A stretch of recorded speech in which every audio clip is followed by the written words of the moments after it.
Chapter 20 of the Hidden Places.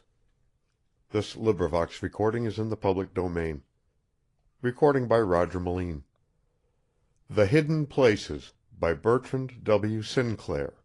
Chapter 20. For another day, a day of brilliant sunshine and roaring west wind, the fire marched up over the southern slope. Its flaming head, with a towering crest of smoke, went over a high ridge, and its lower flank smoldered threateningly a little above the valley. The second night the wind fell to a whisper, shifting freakishly into the northeast, and day dawned with a mass formation of clouds spitting rain, which by noon grew to a downpour. The fire sizzled and sputtered and died. 20 hours of rain cleared the sky of clouds, the woods of smoke. The sun lifted his beaming face over the eastern skyline. The birds that had been silent began their twittering again. The squirrels took up their exploration among the tree-tops, scolding and chattering as they went. Gentle airs shook the last raindrops from leaf and bough. The old peace settled on the valley. There was little to mark the 10 days of effort and noise and destruction, except a charred patch on the valley floor and a mile-wide streak that ran like a bar sinister across the green shield of the slope south of the Big Bend.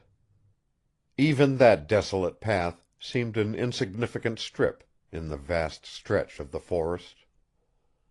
Hollister and his men went, after the rain, up across that ravaged place, and when they came to the hollow where the great cedars and lesser fir had stood solemn and orderly in brown-trunked ranks, the rudest of the loggers grew silent, a little awed by the melancholy of the place, the bleakness, the utter ruin. Where the good green forest had been, there was nothing but ashes and blackened stubs, stretches of bare rock and gravelly soil, an odor of charred wood. There was no green blade, no living thing, in all that wide space, nothing but a few gaunt trunks stark in the open, blasted, sterile trunks, standing like stripped masts on a derelict. There was nothing left of the buildings except a pile of stone which had been the fireplace in the log house, and a little to one side the rusty, red skeleton of the mess-house stove. They looked about curiously for a few minutes, and went back to the valley. At the house Hollister paid them off. They went their way down to the steamer landing, eager for town after a long stretch in the woods. The fire was only an exciting incident to them. There were other camps, other jobs. It was not even an exciting incident to Hollister. Except for a little sadness at sight of that desolation where there had been so much beauty, he had neither been uplifted nor cast down. He had been unmoved by the spectacular phases of the fire, and he was still indifferent, even to the material loss it had inflicted on him. He was not ruined. He had the means to acquire more timber if it should be necessary. But even if he had been ruined, it is doubtful if the fact would have weighed heavily upon him. He was too keenly aware of a matter more vital to him than timber or money, a matter in which neither his money nor his timber counted one way or the other, and in which the human equation was everything. The steamer that took out his men brought in a letter from his wife, which Lawanne sent up by his Chinese boy. He had written to her the day before the fire broke out. He could not recall precisely what he wrote, but he had tried to make clear to her what troubled him and why. And her reply was brief, uncommonly brief for Doris, who had the faculty of expressing herself fully and freely. Hollister laid the letter on the table. The last line of that short missive kept repeating itself over and over, as if his brain were a phonograph which he had no power to stop playing. I shall be home next week, on the Wednesday boat. He got up and walked across the room, crossed and recrossed it half a dozen times. And with each step those words thrust at him with deadly import. He had deluded himself for a while. He had thought he could beat the game in spite of his handicap. He had presumed for a year to snap his fingers and laugh in the face of fate, and fate was to have the last laugh. He seemed to have a fatalistic sureness about this.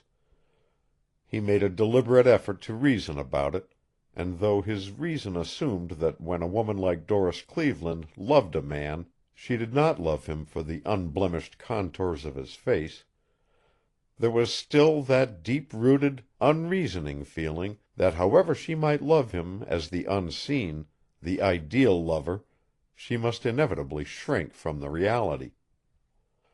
He stood still for a few seconds. In the living quarters of his house there was, by deliberate intention, no mirror. Among Hollister's things there was a small hand-glass, before which he shaved off the hairs that grew out of the few patches of unscarred flesh about his chin, those fragments of his beard which sprouted in grotesquely separated tufts. But in the bedroom they had arranged for the housekeeper there was a large oval glass above a dresser. Into this room Hollister now walked and stood before the mirror, staring at his face. No, he could not blame her, anyone, for shrinking from that.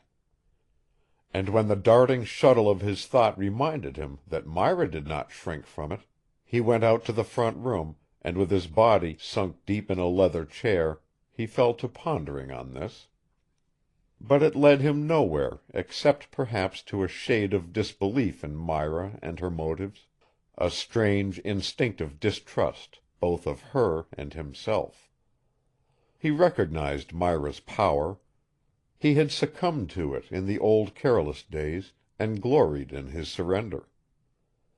He perceived that her compelling charm was still able to move him as it did other men. He knew that Myra had been carried this way and that in the great cruel indifferent swirl that was life. He could understand a great many things about her and about himself, about men as men and women as women, that he would have denied in the days before the war.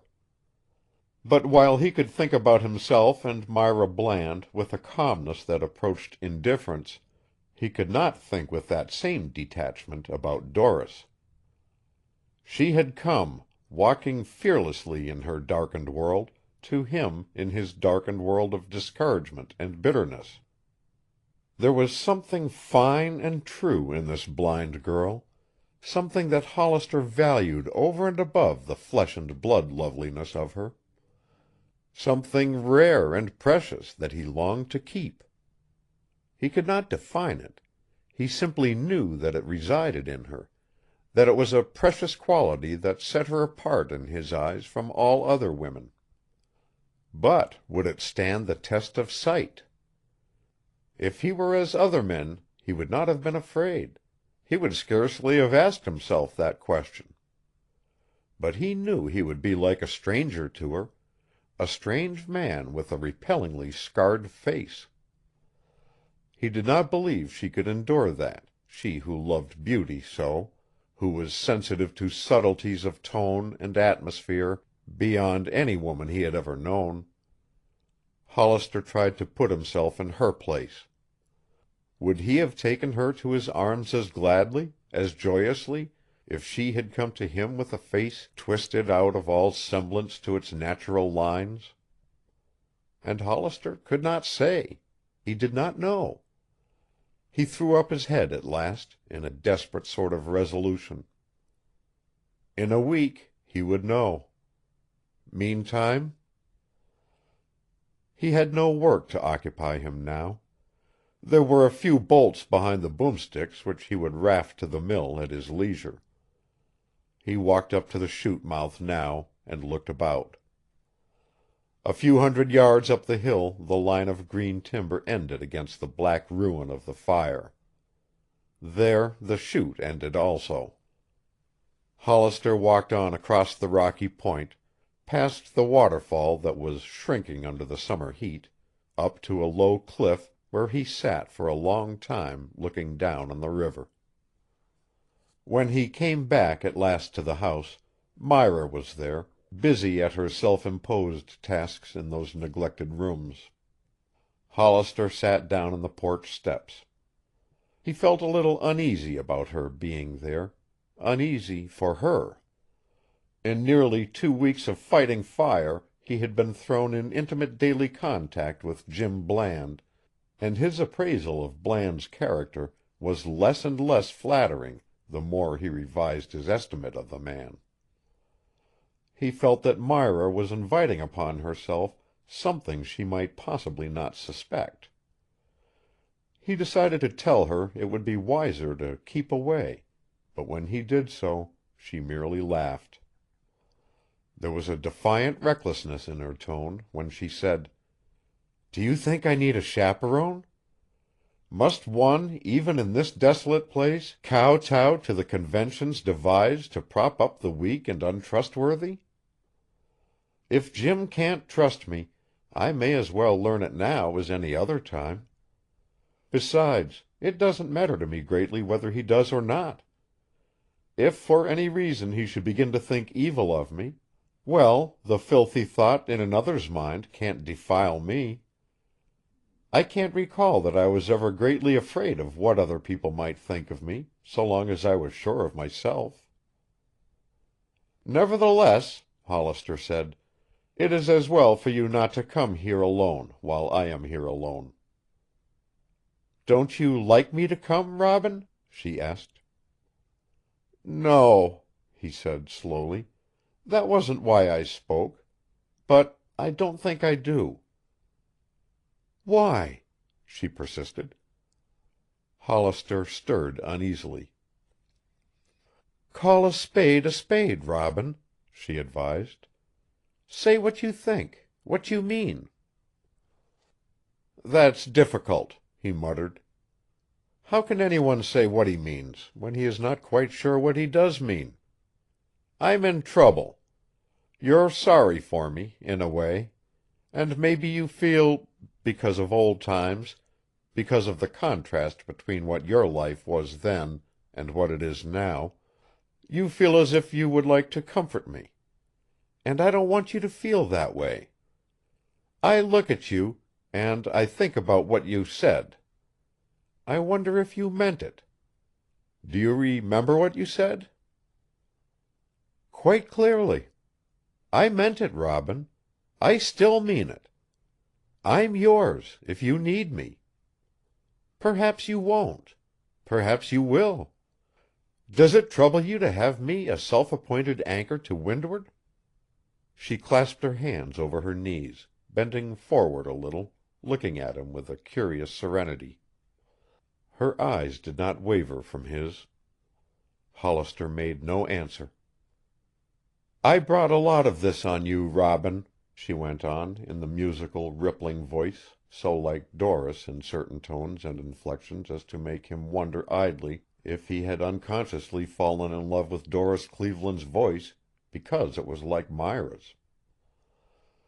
"If I had stuck it out in London till you came back, maimed or otherwise, things would have been different. But we were started off, flung off, one might say, into different orbits by the forces of the war itself. That's neither here nor there now. You may think I'm offering myself as a sort of vicarious atonement, if your Doris fails you. But I'm not, really. I'm too selfish. I have never sacrificed myself for any man. I never will. It isn't in me. I'm just as eager to get all I can out of life as I ever was. I liked you long ago. I like you still. That's all there is to it, Robin." She shifted herself nearer him. She put one hand on his shoulder, the other on his knee, and bent forward, peering into his face. Hollister matched that questioning gaze for a second. It was unreadable. It conveyed no message, hinted nothing, held no covert suggestion. It was earnest and troubled. He had never before seen that sort of look on Myra's face. He could make nothing of it, and so there was nothing in it to disturb him. But the warm pressure of her hands, the nearness of her body, did trouble him. He put her hands gently away. "You shouldn't come here," he said quietly. "I will call a spade. I love Doris, and I have a queer, hungry sort of feeling about the boy. If it happens that in spite of our life together Doris can't bear me and can't get used to me, if it becomes impossible for us to go on together, well, I can't make clear to you the way I feel about this. But I'm afraid. And if it turns out that I'm afraid with good cause, why, I don't know what I'll do, what way I'll turn. But wait until that happens. Well, it seems that a man and a woman who have loved and lived together can't become completely indifferent. They must either hate and despise each other, or else... You understand? We have made some precious blunders, you and I. We have involved other people in our blundering, and we mustn't forget about these other people. I can't. Doris and the kid come first, myself last. I'm selfish, too. I can only sit here in suspense and wait for things to happen as they will. You," he hesitated a second, "you can't help me, Myra. You could hurt me a lot if you tried, and yourself, too." "I see," she said. "I understand." She sat for a time with her hands resting in her lap, looking down at the ground. Then she rose. "I don't want to hurt you, Robin," she said soberly. "I can't help looking for a way out, that's all. For myself, I must find a way out. The life I lead now is stifling me, and I can't see where it will ever be any different, any better. I've become cursed with the twin devils of analysis and introspection. I don't love Jim. I tolerate him. One can't go through life merely tolerating one's husband, and the sort of friends and the sort of existence that appeals to one's husband, unless one is utterly ox-like, and I'm not. Women have lived with men they cared nothing for since the beginning of time, I suppose, because of various reasons, but I see no reason why I should. I'm a rebel, in full revolt against shams and stupidity and ignorance, because those three have brought me where I am, and you where you are. I'm a disarmed and helpless revolté by myself. One doesn't want to go from bad to worse. One wants instinctively to progress from good to better. One makes mistakes and seeks to rectify them, if it is possible. One sees suffering arise as the result of one's involuntary acts, and one wishes wistfully to relieve it. That's the simple truth, Robin. Only a simple truth is often a very complex thing. It seems so with us." "It is," Hollister muttered, "and it might easily become more so." "Ah, well," she said, "that is scarcely likely. You were always pretty dependable, Robin. And I'm no longer an ignorant little fool to rush thoughtlessly in where either angels or devils might fear to tread. We shall see." She swung around on her heel. Hollister watched her walk away along the river path.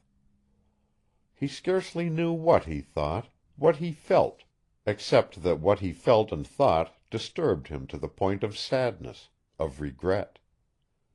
He sat musing on the curious, contradictory forces at work in his life. It was folly to be wise, to be sensitive, to respond too quickly, to see too clearly. And ignorance, dumbness of soul, was also fatal. Either way, there was no escape. A man did his best, and it was futile, or seemed so to him just then. His gaze followed Myra while his thought ran upon Doris, upon his boy, wondering if the next steamer would bring him sentence of banishment from all that he valued, or if there would be a respite, a stay of execution, a miracle of affection that would survive and override the terrible reality, or what seemed to him the terrible reality, of his disfigured face. He had abundant faith in Doris, of the soft voice and the keen, quick mind, the indomitable spirit and infinite patience, but he had not much faith in himself, in his own power. He was afraid of her restored sight, which would leave nothing to the subtle play of her imagination. And following Myra with that mechanical noting of her progress, his eyes, which were very keen, caught some movement in a fringe of willows that lined the opposite shore of the river, some 300 yards below. He looked more sharply. He had developed a hunter's faculty for interpreting movement in the forest, and although he had nothing more positive than instinct and a brief flash upon which to base conclusions, he did not think that movement of the leaves was occasioned by any creature native to the woods. On impulse he rose, went inside, and taking his binoculars from their case, focused the 8-power lenses on the screen of brush, keeping himself well within the doorway where he could see without being seen. It took a minute or so of covering the willows before he located the cause of that movement of shrubbery. But presently he made out the head and shoulders of a man. And the man was Bland, doing precisely what Hollister was doing, looking through a pair of field glasses. Hollister stood well back in the room. He was certain Bland could not see that he himself was being watched. In any case, Bland was not looking at Hollister's house. It was altogether likely that he had been doing so, that he had seen Myra sitting beside Hollister with her hand on his shoulder, bending forward to peer into Hollister's face. And Hollister could easily imagine what Bland might feel and think. But he was steadily watching Myra. Once he turned the glasses for a few seconds on Hollister's house. Then he swung them back to Myra, followed her persistently as she walked along the bank, on past Lawanne's, on towards their own rude shack. And at last Bland shifted. One step backward, and the woods swallowed him. One moment his shoulders and his head stood plain in every detail, even to the brickish redness of his skin and the curve of his fingers about the glasses. The next he was gone. Hollister sat thinking. He did not like the implications of that furtive observance. A suspicious, watchful man is a jealous man. And a jealous man who has nothing to do but watch and suspect and nurse that mean passion was a dangerous adjunct to an unhappy woman. Hollister resolved to warn Myra, to emphasize that warning. No one could tell of what a dull egotist like Bland might be capable. The very fact of that furtive spying argued an ignoble streak in any man. Bland was stiff-necked, vain, the sort to be brutal in retaliation for any fancied invasion of his rights. And his conception of a husband's rights were primitive in the extreme. A wife was property, something that was his. Hollister could imagine him roused to blind, blundering fury by the least suspicious action on Myra's part. Bland was the type that, once aroused, acts like an angry bull, with about as much regard or understanding of consequences. Hollister had been measuring Bland for a year, and the last 2 or 3 weeks had given him the greatest opportunity to do so. He had appraised the man as a dullard under his stupid, inflexible crust of egotism, despite his veneer of manners. but even a clod may be dangerous. A bomb is a harmless thing, so much inert metal and chemicals, until it is touched off. Yet it needs only a touch to let loose its insensate, rending force. Hollister rose to start down the path after Myra, with the idea that he must somehow convey to her a more explicit warning. As he stepped out on the porch, he looked downstream at Bland's house and saw a man approach the place from one direction as Myra reached it from the other. He caught up his glasses and brought them to bear. The man was Mills, whom he had thought once more far from the Toba with the rest of his scattered crew. Nevertheless, this was Mills drawing near Bland's house with quick strides. Hollister's uneasiness doubled. There was a power for mischief in that situation when he thought of Jim Bland scowling from his hiding place in the willows. He set out along the path. But by the time he came abreast of Lawanne's cabin, he had begun to feel himself acting under a mistaken impulse, an exaggerated conclusion. He began to doubt the validity of that intuition which pointed a warning finger at Bland and Bland's suspicions. In attempting to forestall what might come of Bland's stewing in the juice of a groundless jealousy, he could easily precipitate something that would perhaps be best avoided by ignoring it. He stood, when he thought of it, in a rather delicate position himself. So he turned into Lawanne's. He found Archie sitting on the shady side of his cabin, and they fell into talk. End of chapter 20. Recording by Roger Moline.